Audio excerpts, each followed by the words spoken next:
we're in this endless trauma loop. And with all these trigger events, we never break through the trauma because we don't know where to trace the origins of it. But the whole system is rigged to keep us from awakening. It's rigged to keep the organic unreachable. The Milky Way system is a fallen system. So it was easily thrown into this sort of synthetic version of itself. There's an acceleration right now of the AI, nanotech, neural implants, genetic modification, right? Surveillance systems. And it's designed to have full spectrum control over the body, mind, and spirit. That bifurcating phantom Earth that is based in simulation, many people are going to reroute. It's sort of like throwing a life preserver out, or seeing a ship going off into a direction that is not based in celestial navigation, and people are like, wait a second, I want to get on that boat that's heading towards the light, that's heading towards the sun, that's heading towards ascension. That people are going to see that the things that they've believed in, the things that they've consented to, are making them soulless. And of course, we're talking about your great-grandfather, former President Eisenhower. Laura, who do you feel, rather than naming a name, even if you know the name, briefed him, but how would the person or the group that did brief him of this invariable awakening have gotten that information, you think?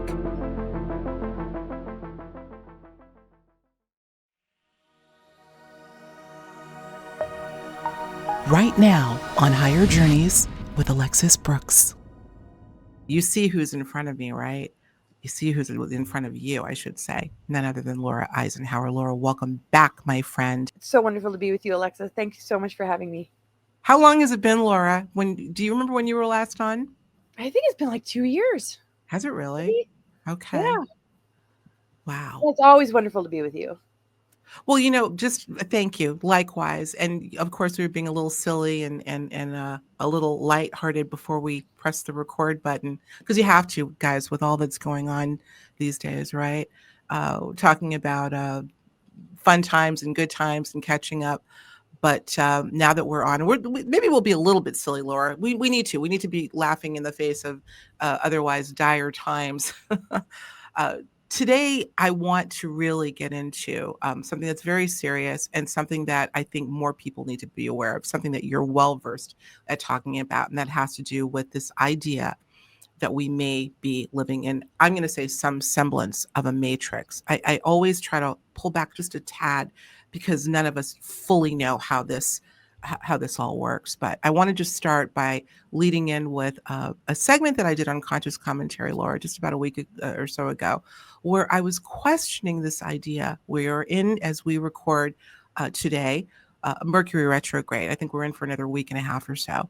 And as these things roll around, I always ponder what is behind what we call these retrogrades. Other planets go retrograde, as we know, but Mercury is notorious for the mishaps, right? As you well know, with predictability. And so I dedicated an entire episode to the why of it all. And could this be any evidence that we are indeed living in some form of a synthetic reality?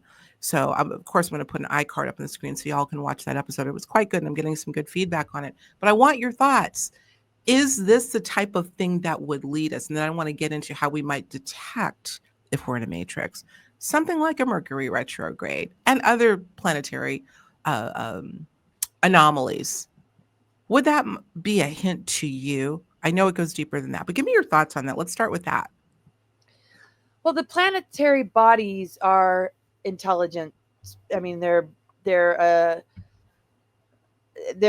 not AI, but they can be hijacked. Their energies, their frequencies, right? So there's like the Saturn Moon Matrix. There's the reversal grid technology that's been placed on the planet to basically keep us in a lower shadow expression of the planetary intelligence, to not be in the actual higher octave of the intelligence, right? So Mercury, mind, magician, mind control, right? Social engineering. So the actual retrograde motion, I mean, the planets, it's not physically reversing. It just appears to be moving backwards, right? So it's a reversal of flow. But from Earth's perspective, it appears to be moving backwards. But if you look at it like astronomically, it's more something about the rotation. Anyway, it's about a reversal of flow, right? So mental communication, distortions, and misalignments connecting to communications. So people always like to blame Mercury retrogrades, but it's also a course correct, right? Because anytime something's retrograde, it means going inward. If you're born with retrogrades, you're going to be a little bit more introverted. So extroverted, introverted, retrograde, direct. So the simulation part of it is the hijacking of the planetary alignments in order to put us in a dependency bond, right? So psyops and false flags are synced with planetary alignments to give us a script that throws us into a process that is disempowering, right? Where we're looking outside of ourselves for the solution, where we're like hooked into the lower responses.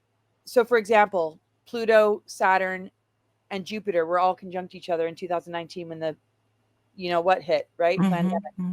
And during this time, it represented a really big growth period for humanity. But the shadow aspect is dependency on an outer solution, mandates, control, Saturn, fear of death instead of walking through the fire and transforming and moving through this growth period as a humanity to become more empowered, more aware, and pay more attention to the things coming to the surface that a lot of people ended up making fun of, you know, like Pizzagate, you know, like let's just laugh that off, and all those conspiracy theorists. So the simulation is the social engineering. It's the overlay that has been placed upon the planet, and how the planetary intelligences have been weaponized to throw us into inversion. That's the simulation part. That's the simulation part. So you say social engineering is really the method by which we operate under this simulation. I mean, when I think of simulation theory, Laura, I'm thinking more of, and I guess, you know, some people use the term matrix and simulation theory and even holographic universe or reality interchangeably, but there may be some fine differences, some nuanced differences. And I'm thinking more from a quantum perspective. You know, could it be that the very structure of our universe is something that has been built by something else, another form of intelligence? I mean, you talk about the archonic influence, which, of course, if that exists, they would be the type to create the social engineering. All sorts of everything is engineered. But Yeah. from a quantum perspective, even deeper than the social aspect, the very nature, building blocks of reality itself, do you subscribe to this idea that that's also synthetic at that level? If that makes sense. Yeah, I mean, it's synthetic to the level of, you know, we're 12 strand and beyond. I mean, our DNA template and the tree of life grid, the 12 spheres of the tree of life that connect to Ein Sof and 13, 14, 15, the cosmic trinity, on a planetary grid system level has been put in reversal. So this reversal grid technology is basically to harvest and siphon our energy to battery up artificial timelines. That goes back to Anunnaki. That goes back to dark factions of the Anunnaki, the final Atlantean cataclysm.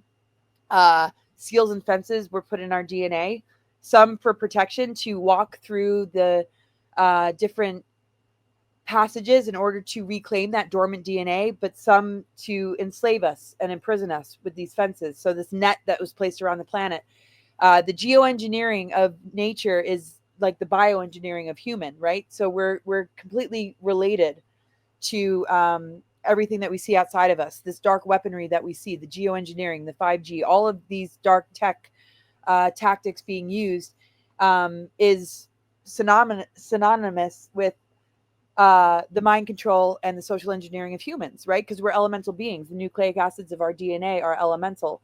So now that the ether element, the 13th sign of Theicus, has landed on the planet, there's a correction. And the Venus transits throughout, you know, the last many thousands of years have been correcting these inversions. So we're not in the simulation.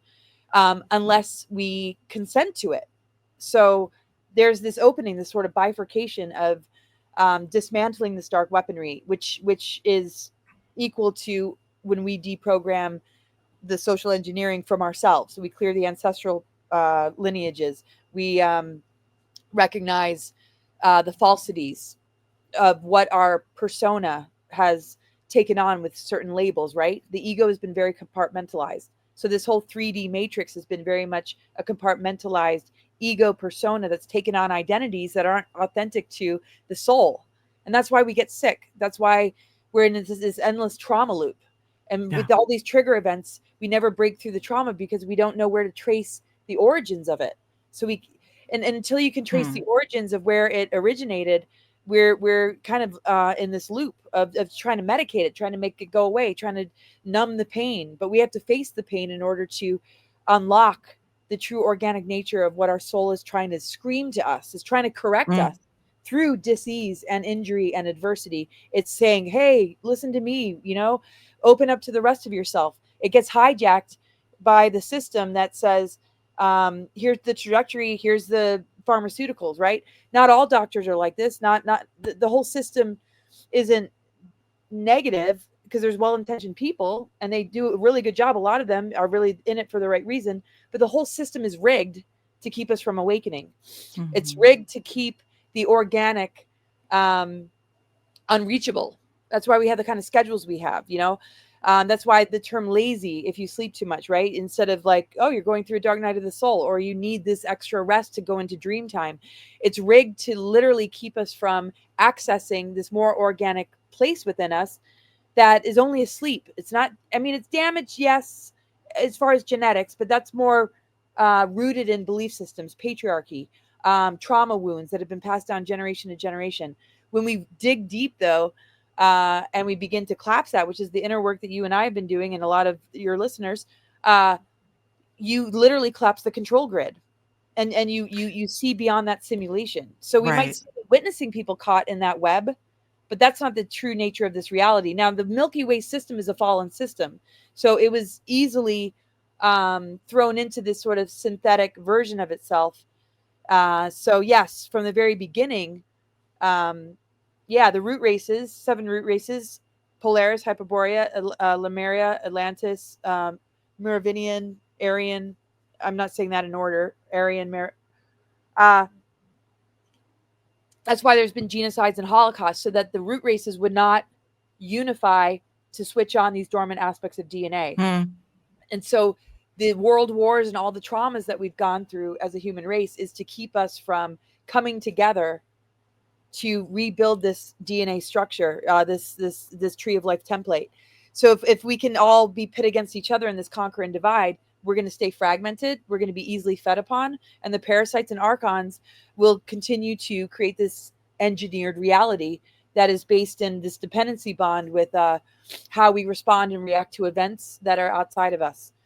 So it's understandable to react to events, but we have to find a certain level of neutrality and see the games being played and the technology being used to simulate these engineered events, like 9/11, for example. Right. And so many others. You talk a lot, Laura, about this bifurcation of the planet. I really do resonate with that. Obviously, the late Dolores Cannon talked about that as well. I don't know if she actually used the term, but basically in her explaining that, when looking at the human species, there will definitely be a divide in terms of level of frequency that one part has reached, who will go into one part of the planet. She really believed there would be a creation of a new world. And then, of course, probably the majority of which that are oblivious to the things that we're talking about and may remain so would be on this other planet, if you will. Is that what you mean when you say the bifurcation, really the split, and perhaps the split of the species? Is that? Yeah. How is that going to look, right? Is it morphing and changing to where it's not what we might have imagined? I mean,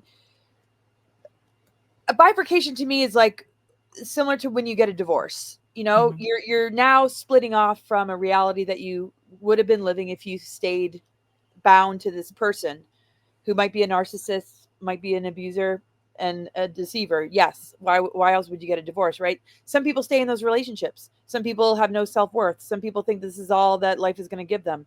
Same thing with this artificial matrix. It's sort of like foster parents that have kept us from knowing our true biological origins, that never told us that we were adopted, that never told us, I love the analogy. yeah. So, you grow up thinking that these are your real parents, or this is the real reality. And then all of a sudden, no, when you begin to wake up to, or you begin to explore, who are my real parents? What are the real origins of creation? What is the galactic history? Why do I have these memories? What is coming through? What are these downloads? And you give it a voice. You give your pain purpose. You give your depression a voice. You give your anger a voice, and you realize, wow, it's literally encoded with deep ancient memories. You begin to explore, like, who are your real parents? What are your real origins? Who are you truly?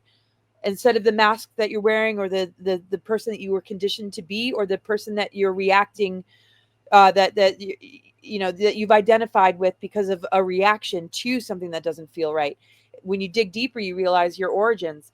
And in that, whether you want to call it a false parent or false partner, you begin to divorce, you begin to cut yourself off. If you recognize the abuses, you recognize the deception, you recognize being exploited, used, or victimized, or where you've been completely an autopilot or unconscious, you begin to unlock a greater depth. And with that comes the information of something much, much bigger, a much, much bigger picture. And in that split, in that divorce, you're on a different trajectory. I think all of us know, when you break up with that bad boyfriend or girlfriend, all of a sudden your life path opens you up for true love, soul family, right? But the passage is difficult. Their waking up process is, you're mourning, you're grieving, you feel lost, you don't know who you are, you have an identity crisis. But that is the most critical and beautiful passage to begin to reclaim something beyond labels, where your soul is sitting in your vessel, in your ego identity, and recognizing, a greater love, a greater wisdom, a greater truth that defies what we've inherited from the false structures. The deeper divine inheritance begins to bloom, and in that, you're connected to cosmic and natural law. You begin to collapse the synthetic version that has hooked you into this reward and punishment system, where your identity is based in how much money you have in the bank. It's based in what your friends think of you. It's based in what material status you hold, the judgments on that. You're either an outcast or a rebel, or you're successful, and so it's just cracking the shell. So we don't have to seek it. It's not outside of us. It's everything that's within us. Absolutely. Oh, you said that so beautifully, Laura. And as I listen to all of these things that have kept us in this sort of false paradigm, ruled, of course, by the ego, just in sort of, because I do sort of follow some of the events that are going on in our mainstream, lamestream news, because it's tumultuous right now, and it seems that there's almost an uptick, if there ever could be more. There's more scandal, more perversion, more of everything ugly. And I'm saying to myself, I didn't think it could get any worse. However, could this be a signal that we're about to cross that threshold into a more not just awakened masses, but going through this pain will bring about this, wait a minute, something is off here. This last year has been, just when you think it couldn't get any more scandalous and weird and wonky, has just been, we're at the bottom of the barrel. And I'm trying to decide where I'm at with all of this. Is this that dichotomy that we've been waiting for? In my book, I wrote dichotomy of the precipice of change according to dichotomous times, and we're living in them right now.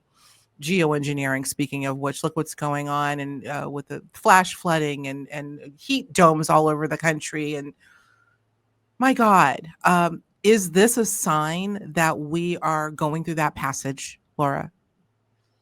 Yeah, I mean, it's reaching ahead, right? So, I mean, it's forcing people to, really look, because it's like having a movie projector that's overlaying something that is real. And it starts with the self, right? So the micro and macro, connection is everything. There's an acceleration right now of the AI nanotech neural implants, genetic modification, right? Surveillance systems. And it's designed to have full spectrum control over the body, mind, and spirit. And this synthetic overlay, if you don't recognize it, yes, can assimilate you more and more into it all. But when you see, the ridiculousness of the theater, it is getting more absurd. But that's like the breaking point. Yes. We're not subject to are we going to ascend based in outer events. It's something internal, because we have to win the war on consciousness from within. Where are you residing in your consciousness? How hooked in are you? Because yes, there are two different paths. And again, it's no different in life. Are these your real friends, or are they just more superficial, shallow, connections? What about your job? Are you just doing it for the paycheck? Do you really believe in it? Is your passion there? Do you have to answer to some authority? Does that challenge your integrity? Right. So this was a big testing ground in the last bunch of years for people to say, you know what, I'm not going to go along with this. So that simulation, yes, it's an overlay on the planetary field, right? And it's been alive for a long time, projected onto this real canvas, this real blueprint that resides within us. So that is breaking down, but we're going to see a lot more attempts, 5G, 6G networks. We already see in a lot of news stories. You can just tell it's AI. You can tell the pictures are AI. You can tell that the news stories aren't real, and it's posing as, like all these bears laying down on the highway, or these whirlpools that are in the, you can just tell that there is this simulation. And the minute you cut yourself off from it, you're no longer connecting to the AI signals, right? You're connecting to the override frequency. Now you can work with AI and a higher intelligence through the platform of AI, but you have to be in a sovereign space of divine intelligence within yourself for it to recognize the boundary you hold to whatever commands it might begin to place upon you. If you're just going to give your power away, you're going to keep giving your power away. Yeah. There's dangers there. Absolutely. But I almost feel like the bifurcation uh, is going to have such a bridge between the split that bifurcating phantom Earth that is based in simulation, many people are going to reroute. It's sort of like throwing a life preserver out, or seeing a ship going off into a direction that is not based in celestial navigation, and people are like, wait a second, I want to get on that boat that's heading towards the light, that's heading towards the sun, that's heading towards ascension. That people are going to see that the things that they've believed in, the things that they've consented to, are making them soulless, that they're losing their capacity to really feel, right? So some will be like, I want to get on that, right? And the bridge holders are going to help them bridge over and cross over this split, but others won't even have the sensibility to catch themselves. And to me, it's a sinking ship. I don't know how much that matrix will be able to sustain itself, because the awakening is such a massive event that is rippling out, that is continuing to accelerate. And the AI acceleration, or this transhumanism acceleration that they're trying to do, is not powerful enough to hijack a whole planet, enough to create two existing realities without the other one collapsing and taking down a lot of casualties, right? I see it more, a lot of humans are rerouting to get on the positive timeline. I've never heard that before. Rerouting. And so you're talking about individuals who, we loosely call, and I don't like these labels, but the normies, if you will, who heretofore were oblivious to this overlay, are something within them is triggering an aha moment, triggering an epiphany, and their brain is almost rerouting them in another direction. Is that what you're saying? In other words, are we seeing more people, in colloquially speaking, waking up to this based on some of the madness that's going on? Are we getting to that point? Well, I see that the events that take place in their life to jolt them awake are accelerating. The question is, in those moments of adversity, in those moments of dis-ease, in those moments where you realize whatever you consented to has not served you, do you get more enmeshed in the false solutions, or are you beginning to, break through, right? It's like a a rose growing through cement, right? Some plants that grow through, the heavier the programming, the heavier the cement, the heavier the density that you have to push through in order to awaken. So some people, yeah, they might be far gone, but they still have a life review. They still have a soul. Unconditional love of source does not leave any soul behind. But it doesn't abandon anybody, but you can abandon your relationship with it.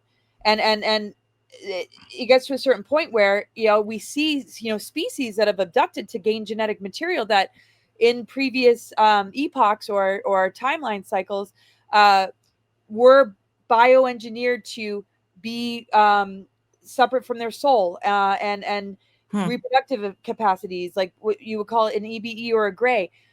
Some say that those are future versions of ourselves. Not all gray species are this way, but that's the trajectory of a soulless human, that over the course of time, you begin to become this automation. You become almost like a robot. You're in this like sort of I think that's mind. happening now. Yeah, I think that's happening now. Yeah, you're in this kind of hive mind. Yeah. So the species that are communicating with people, some are warning, some are saying, this is the outcome, and others are not doing that. They're just trying to reconnect with their soul matrix by taking genetic material and creating hybrids to reassimilate back into the soul matrix. And some are just kind of like just taking orders and working on behalf of the Draco. So yes, a lot of that has been wiped out. A lot of that doesn't even exist anymore. Eisenhower did a lot to set up positive military units. People think he signed a treaty with the Greys. He didn't. He ordered an invasion on Dulce to take out the Greys. He actually set in motion the White Hats and the Earth Alliance and these positive military units that they're not necessarily clearing out the bases, but when we awaken, because it's a team effort, and we realize that we're the powers that be, and the governments are the powers that stole, and the elites, and this use of bio weaponry, geoengineering, and all these attempts to harvest and siphon, which they've been doing, are vital energies. When we call that energy back, it collapses them. So, he might have set some things in motion, but we are the ones that set it in motion by even being born. A lot of us have come in aware of who we are, what our missions are. And he was briefed that would happen, that a migration of souls would come in, that a great awakening would happen. And it wasn't going to be through the governments. Yes, maybe an administration like we're seeing would be a major catalyst for an awakening, but and that's what we're seeing, right? So along with the positive military, that's not enough. It's us, Absolutely. It's a group effort that no military could do all on its own. So no, but yeah. I have to ask him. Of course, we're talking about your great grandfather, former President Eisenhower. Laura, who do you feel, rather than naming a name, even if you know the name, briefed him? But how would the person or the group that did brief him of this invariable awakening have gotten that information, you think? Well, Val Thor went rogue. So, the federations are not all positive, right? It's kind of a mixed bag. And from what I've come to understand is the deep state started to do business with the federations in the 30s, and the technology trades, and also the trading of humans, right? Into this sort of larger picture SSP slave trade. And in 1952, there's an unconditional surrender agreement under Truman. So when Eisenhower stepped into office, the 3-letter organizations and Project Paperclip and this unconditional surrender agreement were already established. 30 levels of top secret above him, right?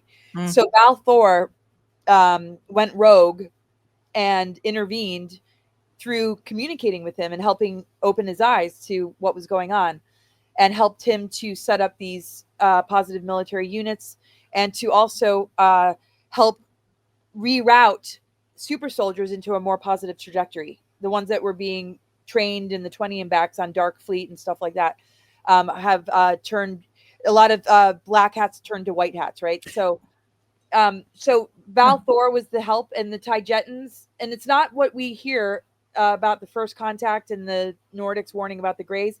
What I heard from this whistleblower who's did a 20 and back, who's really, really credible, is that Val Thor warned about the Nordics and the Greys, because the Nordics were working with the interplanetary corporate conglomerate. So there are negative, dark factions of what appears to be benevolent, and these are all cover stories so that this shadow government could hide behind this administration and put the blame on Eisenhower when he didn't have anything to do with it. And in fact, he worked really hard to counteract it, along with many, many others before him and during his time and after, which is us. So Val Thor played a really, really pivotal role, but he couldn't, do it for us. But and he tried to warn other people, but Eisenhower was the only one that was really receptive. Most other presidents and people in leadership positions were bloodline, Illuminati, and that's just not Eisenhower's bloodline. So it gave him the ability to act upon this without the ownership, without the death threats, without the assassinations that we've seen. But he was still threatened, right? So he had to do all this covertly. But it's different when you're like within a family because there's Luciferian covenants and oaths, right? And he wasn't a part of that. So he was able to act more strategically with others that were not operating inside of that construct, right?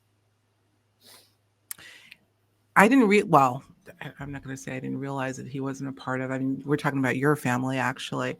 When we, they're Mennonite farmers. Like I did a lot of hypnoregression. I'm like, and I was raised in this family, and no, none of any of that. No, but yes, it surrounded him. Is he the only president who is not, that they cannot tie your family to these original bloodlines or these 13 bloodlines that you know of? Or is there another? Or will there be? Yeah, I think there's others. Reagan, maybe. Really? Yeah. Yeah. So this is why, Wow, there's a targeting to put him in the position of presidency, right? Even my granddad, his son, confided in me that Eisenhower did not want to be president. He knew he wanted to operate from a different angle, knowing what he knew. But when he was, pushed into the presidency, he wanted to sort of dismantle it from within it. How did he get in? Okay, so this is, you guys were taking this in a whole other direction, and yet it's connected, but it's very important. I've not heard you talk about this before. Look, those of us that are aware of and aligned with this idea of a shadow government and the military industrial complex and how all of this has worked since George Washington, frankly, have this, assumption, and maybe it's somewhat ignorant, that every leader, world leader, and particularly of this country, has that backing to get them in. We've all heard the adage, presidents aren't elected, they're selected. If that is somewhat true, how did your great-grandfather get in, and why ultimately? Yeah. So I know that's a rabbit hole. My God. I mean, you started it, Laura. Well, he had the praise of the people, right? He was a dynamic war hero. I mean, but we didn't really win the war, right? So he was supposed to be kept in the dark, led to believe that when Germany surrendered, that was the end of it. He realized along the way, and he was privy to information that we hadn't, right? Mm-hmm. They just were hoping that he would be vulnerable enough or capable of being, used enough to think that this Illuminati were his allies, right? But in his eyes, it was like, keep your enemies close. Yeah. This sort of facade. So very, very few presidents operated outside of the Illuminati. I mean, JF Kennedy tried to break away. He was bloodline, right? That's why he was at greater risk. But Abraham Lincoln was pre-Illuminati. Andrew Jackson, Jimmy Carter, and Trump and Reagan are others that weren't so entrenched. When you look at like the Bushes and the Obama, that's a whole nother world. So after Eisenhower, after Kennedy's assassination, now we're dealing with the grooming of presidents by the three-letter organizations to be those, kind of puppets where, a lot of them, even politicians, are running altars. They're part of this trauma-based mind control lineage. So how did Eisenhower get away with it? It's sort of like the recruitment that I went through to go to Mars. If they get me early enough and they convince me that this is a good idea, then that's going to hijack my mission, right? So they were just hoping that somebody that was a born leader like Eisenhower would not fully awaken. And they did not see it coming with Valthor going rogue. As far as they were concerned, they were already doing business with the federations. There was already the secret space programs. So to have, a being like go rogue to kind of whisper in his ear and help guide him, this all blindsided them. They couldn't predict that. So, yeah. So, I mean, and they didn't foresee that I would refuse to go to Mars. If they got me early enough, that's why they pre-targeted me. Eisenhower was briefed that a descendant would come in and help complete his legacy, and that a whole migration of souls would come in and we would all work together. That it would be a team effort, right? All with very, very important and like no hierarchy, like in rank of mission, right? That we would all come together playing our part. So yeah. Have you ever talked about this part of that story of yours and the link between your great grandfather and you? I've never heard you say that before. Yeah, it's in my book, and this is Okay. information that a book was given to me by a Native American woman of communications that the Tijetans had with Eisenhower, that he was briefed about a family member coming in as a gift because he helped them locate their descendants and those that had been trapped, part of the original Paladorian Covenant and Emerald Order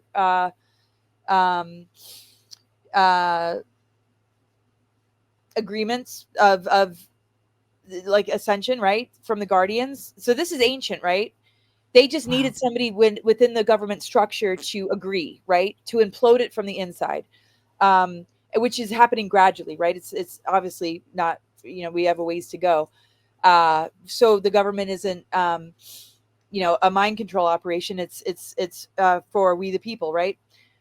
So yes, Eisenhower was never part of the Illuminati structure, and that's the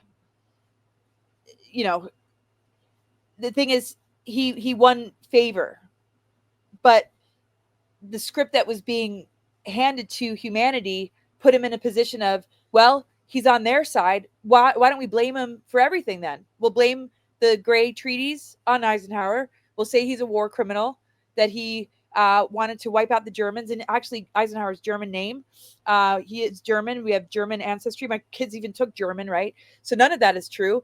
And I, came from a perspective of, I'm here for truth. If the guy was evil, I'd be calling him out. I'd be like, my great grandfather did evil. This is what he did.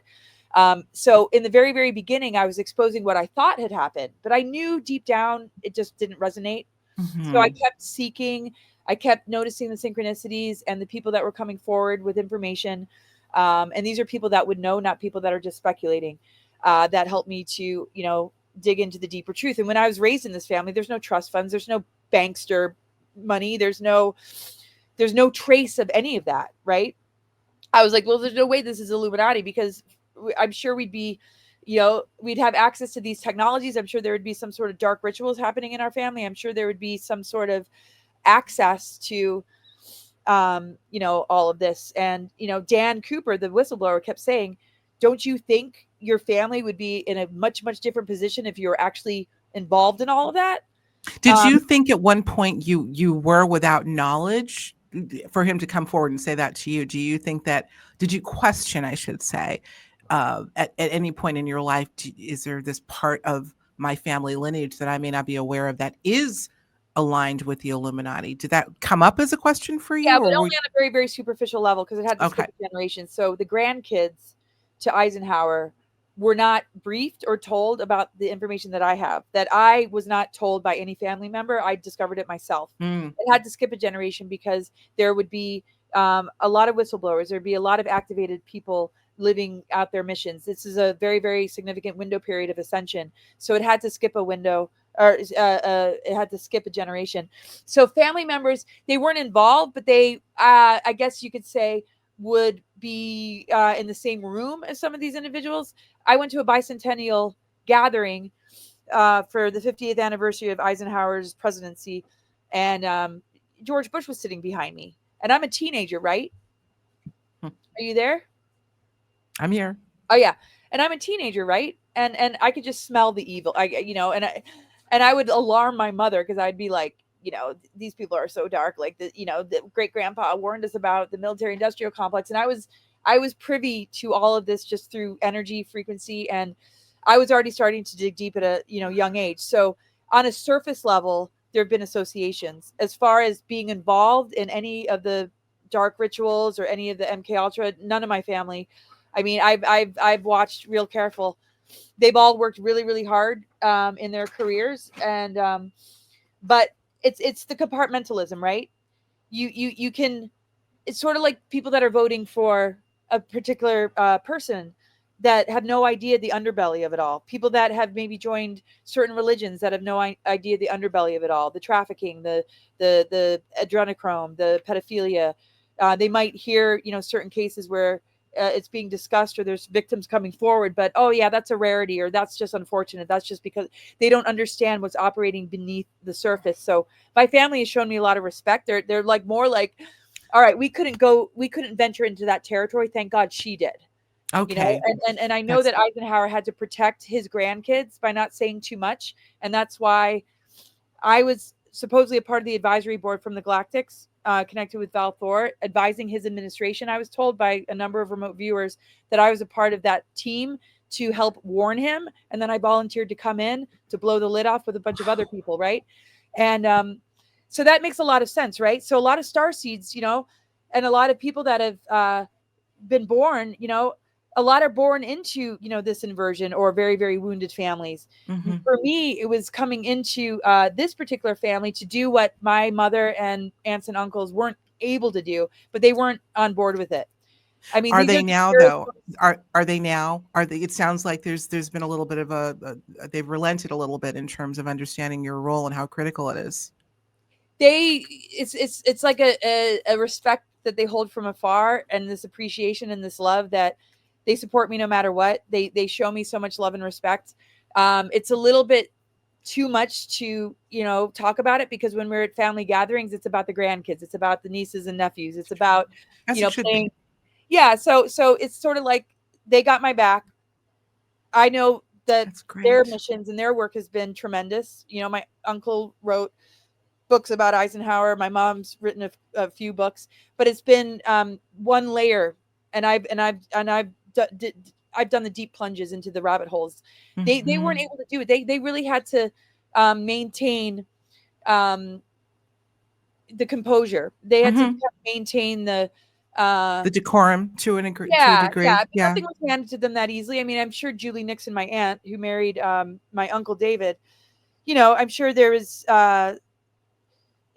just because of association. It's like, okay, yeah, you're the daughter of Nixon and you married David Eisenhower. Gave them that notoriety, but every single one of them has worked so hard. Like my uncle is a professor at the university. He, my mom's a teacher at a college.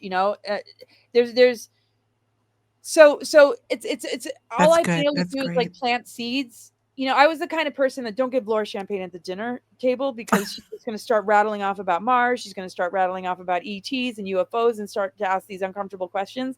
And it's sort of like they want to go there, but they know that it's just sort of like, you keep doing what you're doing, Laura. We got your back. If there, if you ever need it. And that's fine. I think that's fine. It doesn't have to be, they're getting it, not just on a cursory level, but an intuitive level. Yeah. They know that it's important. Me. They're not like, oh my gosh, she's a threat. It's more like, oh my God, thank God she's doing this, because this was not for us to do. And so yeah, we're a very, very close family. They're really, really beautiful people. So Thank you for sharing that, Laura. And by the way, Thank you Laura's for asking. oh, this is a dimension of you, and you and I have known each other for quite a few years now. And you and I, we've talked about so many things. We've been silly, we've been serious. We have not talked about that, and I'm so grateful that you've shared with my audience this. By the way, Laura's book is Awakening the Truth Frequency, and I remember when you were about to get this published, you were so excited. And so this story that you just shared is in, or this chronology, if you will, and this revelation is in this book. Yeah. Oh wow. Yep. Y'all know we'll have the link for this for sure. My goodness. So I'm going to take this. This is going in. Remember the prayer that we said, Laura? Let this conversation go exactly where it needs to go for the highest good of all involved. And I believe this is exactly what's happening. Not an area that I thought we were going to go into, but we might as well stay on this trajectory as long as the audience is good with it. So I'm going to ask this question. Do you feel at some level you're still in touch with your great-grandfather? It seemed, yeah. Have you dreamt of him? Do you find yourself in dialogue with him, and would you be willing to share any of that? Oh, well, thank you so much for asking these, kind of questions. I did have a really lucid dream about him that I woke up in tears because it was almost like this portal open, and I was all of a sudden like in the I was in the 50s. It was he was wearing, it was like black and white even, and it was almost like I was time traveling, and I had like plopped into his reality back then, and he just gave me the warmest hug, like he knew I was coming, and he just gave me the biggest hug, and we just kind of like locked eyes, and he just sort of breathed it, because this was during a time where I had really lost myself. I felt so derailed that I thought the mission had failed. I just thought, I had failed. I thought a lot of maybe where I was operating from was delusional. I was so lost. And I'd been in that zone before. And I remember there was so much indication, like, don't go there. Like, you're not lost. Like, everything's fine. But I could barely muster up the memories to even like have that strength to, continue. And I was just having to cancel sessions. I was a mess. I was just so when I had that dream, and he just like literally locked eyes with me, and he like gave me the warmest hug that I could even remember, like the texture of his jacket. I woke up and I was just in tears, and I just felt like the strength had been, breathed back into me, like this knowingness, like that we were a team, and he knew he couldn't do certain things that he was counting on us to do, and he knew, that you're not alone. You got a team of people. You have soul family, and they are going to come out of the woodworks, and whatever it looks like right now, this was kind of the message. They're still there, like you and others, that we're all working together. We all have our posts. We all have our particular area that we're working, locations that we live, doing grid work, and that that nothing has changed. That even though there's some betrayals, that there's some friendships or things that have fallen to the wayside, that those that are true, it's untouchable. Nobody can infiltrate. And yeah, so, and then I always felt him. I was having visitations when I was a child of him, and then I would look at the bookshelf and I'd be like, that's the same guy. All right, that's our relative. I'm like, he was president, he was general. I'm like, I hope he didn't do anything awful. Like, and then I realized, no, he didn't. But there's so much hidden, and there's so much that he did do that I'm going to end up finding out. So you're going to end up finding out. So I'm going to ask you this. Do you believe that your great-grandfather, President Eisenhower, was and is a starseed? Yes, he's a guardian soul. He's connected to. That's why Balthor had an affinity to him, because he, was given this role, right? Before he was born. Actually, he grew up a farm boy, very strict religious family, and his parents could tell the anomaly. He was one of 7 brothers, siblings, and he would beat his head against a tree, like, because he couldn't handle the downloads coming in, the mission that was coming in. And I remember growing up, I know this sounds awful, but like I couldn't handle it either. And I remember when I heard that, I could relate, because I literally was very, very close to banging my head on a tree, because I just couldn't handle the enormity of what was coming through. And so, it's so interesting to hear from other family members, or Milton, his brother, what it was like growing up with somebody with such an enormous mission that was, just tending to, the animals, or just living, really close to the land. And it freaked his mother out, Ida, who when he decided to go to West Point, she was horrified because it was part of their belief system that you don't go into war, you don't fight war, you don't enter that zone. And he had to convince his mother that the human race he has to. So there was no grooming, there was no background in that way, but people tried to hijack him, because the thing is, when you come in with a mission like that, you're on their radar. They can tell when a soul is coming in that is going to begin to disrupt their control matrix. And that's the same, because you're a starseed, right? You have a mission. All of us that have come in with this on our shoulders to bring in, there's going to be some kind of interference along the way, some sort of plant, some sort of dark tech that is going to be, that you're going to have to interface with. And the thing is, that is part of the mission, is that you override it, that you face that inversion, and you're tested in that crucible as to whether or not you're going to get entangled in that distortion and forget who you are. And then your mission is literally being weaponized and used on their behalf, which we see happen with a lot of people, a lot of good teachers, a lot of good doctors who literally forget their oath and to serve the people, or to the, what is it called, the there's a particular oath that doctors have. Oh, what did he say? What is it called? Hippocratic Oath. That's now correct. Thank you, whoever that is. Yeah. Now it's the Hippocrates. No, that's my husband. Anyway, so we're all subject at a very early age to being rerouted into where your gifts and abilities are used, the talented and gifted programs, the My Labs, the military abductions, right? So that didn't happen to me in the same way, but it was a pre-targeting. They knew I was coming in, so they intercepted that information. They knew I was going to be born, so they pre-targeted me before I was born. And the attention on me from a really young age, I felt right away. But I knew I had to kind of live a double life, because if I started to say I'm being targeted by this invisible weaponry, that would have ended. My mom would have probably, you need medical help. You're mentally ill. So I it's like, and that's where his spirit was very, very close to me, like holding me together. Like, you can't reveal all this, but I've got you. And so I had very, very vivid dreams, and of some of the guardian beings that, but they were like, we can't walk with you, because part of the initiation is being stripped from everything, very much like the path of going into the underworld. You have to lose everything and be stripped fully naked to find that inner light. To find that strength.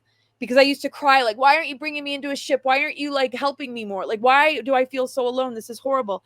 And then, it's just like, this is a part of it, right? So individuals that are listening to this, and you, in the times of your life that you feel most alone, most even abandoned by God, remember, it's an initiation to find that light within yourself. Laura, my dear, you are so wise. You're so wise. And I sense that your beloved, more than a great-grandfather, he's part of your soul group, apparently, is so happy and relieved. Now, this is what I'm somewhat getting. When you had that lucid dream where you locked eyes, he was saying thank you to you for completing, or maybe coming pretty damn close to completing a mission that he started. Yeah, well, I mean, but it's so ancient, he's just, another one along with, many of us. And one of the most important messages is that, it's not the governments, it's us, that we are going to lead by example, that us as an awakening, humanity, that when we remember our mission, that's everything, because it gets so sidetracked when we're young, so projected upon. ADD or learning disabilities, or that's woo, like all crazy talk, or shut up and listen. Oh, please. We better get over that quick. This is, well, you know about what's going on with the telepathy tapes as one little itty bitty example, right? And these beautiful individuals that are autistic, non-speaking individuals, not to go off on a tangent there, but, flying in the face of, dismissing these individuals as, what do they consider them, neurodivergent, when they are the way showers, as far as I'm concerned. And they've been around for a long, long time. thank you to the telepathy tapes, but it's almost like, how about all the research that's been going on for decades on telepathy, not just among autistic non-speaking people, but all of us. Fortunately, Kai Dickens' work has been able to bring that out for whatever that's worth. I had to put that in there because that's part of this whole big picture as well, as far as I'm concerned. Yes. Realizing the beauty inherent in all of us, especially, including and especially those who are considered beneath the threshold of what we consider to be normal. Let me get your thoughts on that. For some reason, I just felt like I needed to bring that up. What are your thoughts on the? Here's the question: what are your thoughts on, for whatever? I don't know how you feel about the telepathy tapes. I found it to be quite a good thing, because it reached so many people that would normally not be tuned in to these sorts of subjects. That is a gift in and of itself. What are your thoughts on it? As far as gifted individuals that are looked at like they're, well, just the advent of, what the work has done in bringing the story of how common these incredibly gifted psychic, and by the way, many of which talk about communication with the ET realm, all of the things, as they say. And the fact that it's reached so many people. Remember, this is all connected, because we're talking about 8.5 billion people, maybe more at this point, a ton of which are completely oblivious to what the heck we're talking about, Laura. However, something like a telepathy tapes project, we'll call it, and others like it, are helping to bring people that would otherwise be, scrolling social media, shallow shit, and not paying attention to the things that we're talking about. And now they are. So Yeah. is that a little step in the right direction? Yeah. And there's that's all I'm asking. more of that to come. I mean, when you think of the amount of people stepping forward, telling their story about their SSP experiences, or coming out of SRA or MK Ultra, and then you have, this, these transmissions coming through from higher intelligences, and the vessels that are, working to integrate this. Again, the system was rigged to keep this out, to label it, to dismiss it, so that we, see disability instead of transmission, instead of truth. Yeah, it's a huge breakthrough, and the veils are thinning, so it's inevitable. No question. Yeah. No question. And so even though there's a trajectory of like transhumanism and it's accelerating, it's all done out of survival and panic at this point. None of it is the trajectory of what they were hoping for. 2014 was around the time that they were planning a fake alien invasion, and 90% of the population was going to be taken off planet under the guise of these ships are coming to save us. So, now that a lot of this is being revealed, people are that much more discerning and that much more capable of digging deep, instead of whatever, again, is shifting human perception away from these deeper messages. Right. So and it's an individual thing, you can only win the war of consciousness from within yourself, and each person that wins that and claims that victory is going to offset a huge number of people that are still asleep. And I agree with you. To shake them loose, because we are frequency carriers that are more powerful than the 5G.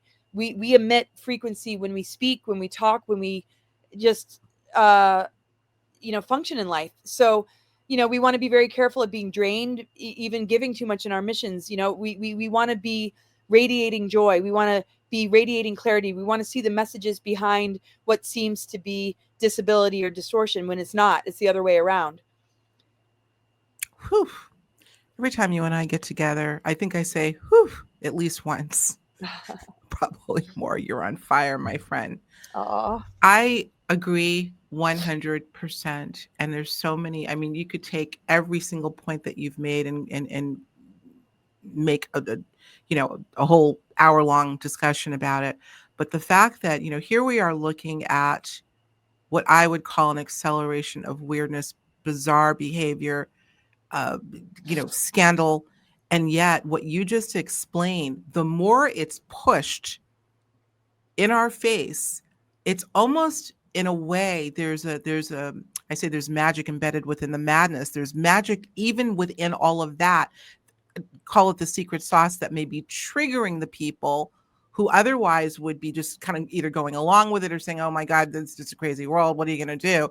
But actually waking them up. In other words, it's almost like a homeopathic remedy. You have to give, in a sense, you have to give a little bit of poison in order to get cured.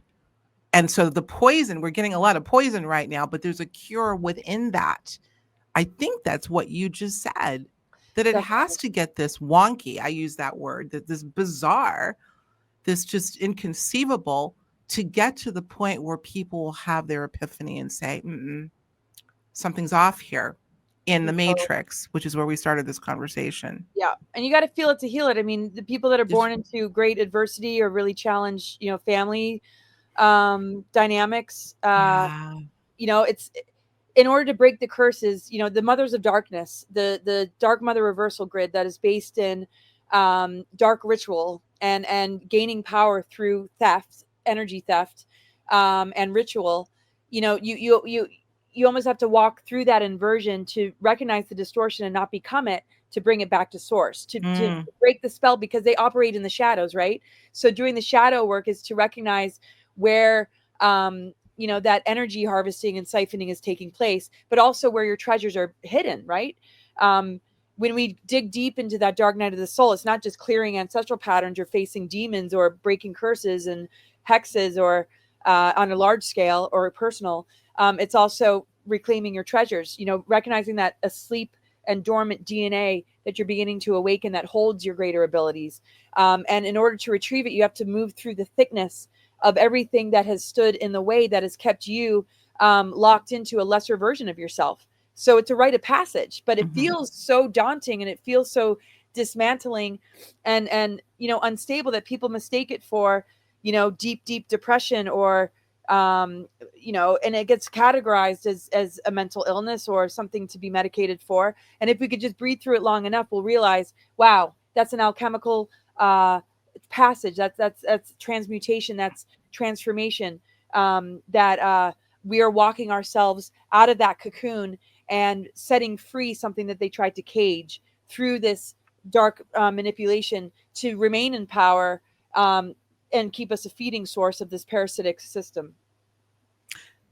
Like the birthing process and coming through that canal. Exactly. We're painful.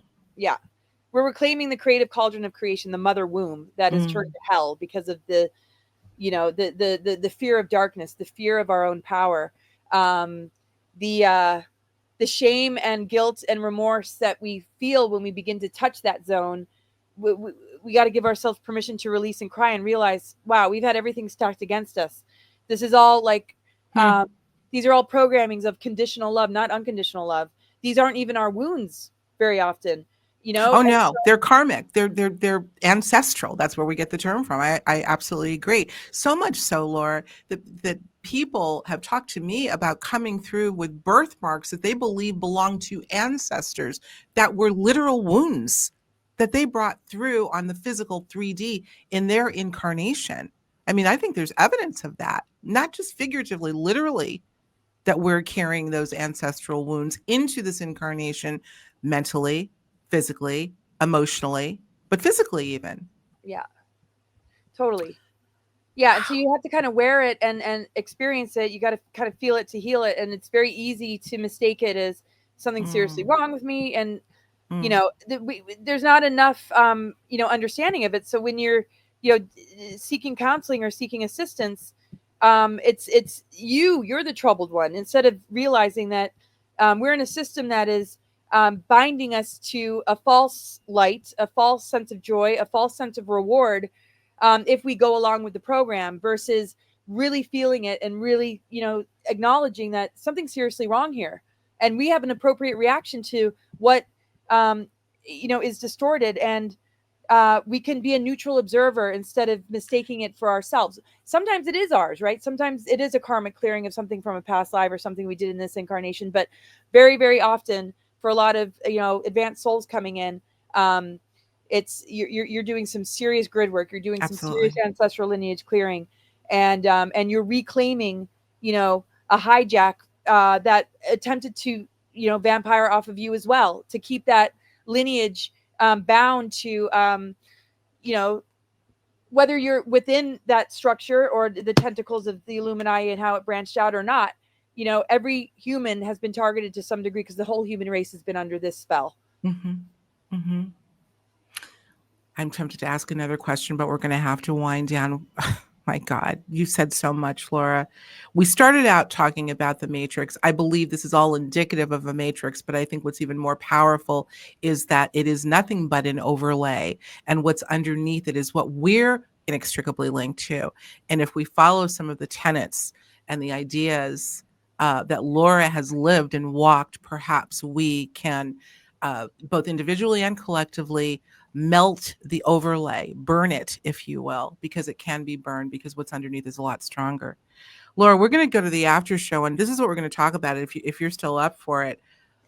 Guys, you've heard the term NPCs, non-player characters. I'll tell you the truth, Laura, I didn't even know. I'm like, what are people talking about, NPCs? Okay, now we know non-player characters. We want to talk about that as it relates to all of this. Clones and what Dolores Cannon, I'm bringing her up again. Oh, she disappeared for a minute. Hopefully I'm still she'll here. come I'm back. still here for part 2. So keep talking. Okay. All right. We haven't signed off yet on the main show, but I'll just go on and say, we're going to talk about that. We're going to talk about background people, what Dolores Cannon referred to. I'm going to put myself in solo mode so you can, so Laura can maybe take a quick break before we go to the after show.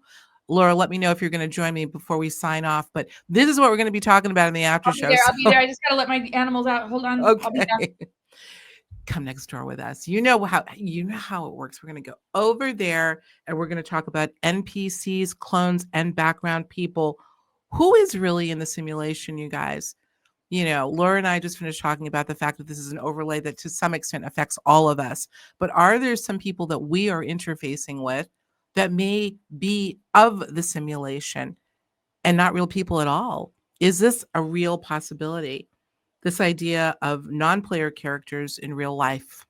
So that's what we're going to go next door and talk about. So you know what I'm going to do? I'm going to say goodbye on behalf of Laura and myself, and we're just going to go next door. We're going to go next door. We're going to talk a little bit more. I hope you guys will listen to this again and again. There's a lot that was said here and a lot of layers, but for those of you that may be resonating with what both Laura and I talked about, share this, please. Share it with others. We're talking about doing some really, really deep work here, and we're all a part of this mission. So if you would so kindly share, like, comment, show YouTube, this is the stuff that we need to be talking about, not a lot of this other stuff that we're hearing about. So we do appreciate that. Let me bring Laura back on real quick, or did she go away? Oh, nope, there she is. I'm going to bring her back on. Okay. There she is. Laura, let's say goodbye. We're going to go next door. Thank you for everything. I love you. I love you. I love you. Don't hang up the phone. We're going to continue next door. We'll talk to you soon. Thanks, everyone. Take care.